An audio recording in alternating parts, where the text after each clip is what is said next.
आता वयात मोठ्या टॉप 9 बातम्या। जितेंद्र आव्हाडांच्या कन्या नताशा आव्हाडांना राष्ट्रवादीकडून जबाबदारी। नताशा आव्हाडांची राष्ट्रवादीच्या प्रदेश सरचिटणीसपदी नियुक्ती।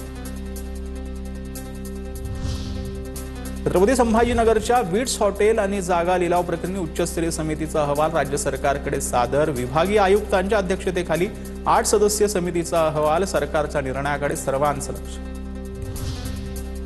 रायगड जिल्हा परिषदेच्या महत्त्वाच्या खात्यांचं आज अखेर वाटप संपन्न। नव्या पदाधिकाऱ्यांच्या नियुक्तीनंतर प्रशासनात मोठे बदल होण्याचे संकेत। अर्थ आणि शिक्षण खातं शिंदेंच्या शिवसेनेचे असलेल्या चंद्रकांत कोळंबे यांच्याकडे, तर कृषी पशुसंवर्धन खातं भाजपचे वैकुंठ पाटील यांच्याकडे।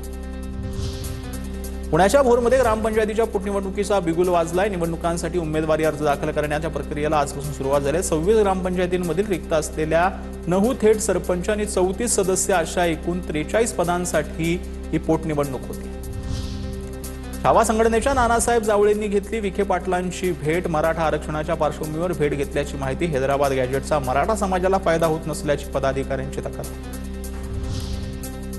एसटीच्या तिकीट दरामध्ये 15 एप्रिलपासून भाडेवाढ। महामंडळाकडून तिकीट दरामध्ये 10% हंगामी वाढ करण्याचा निर्णय। साधारण रात्र सेवा आणि जलद सेवांसाठी भाडेवाढ असणार।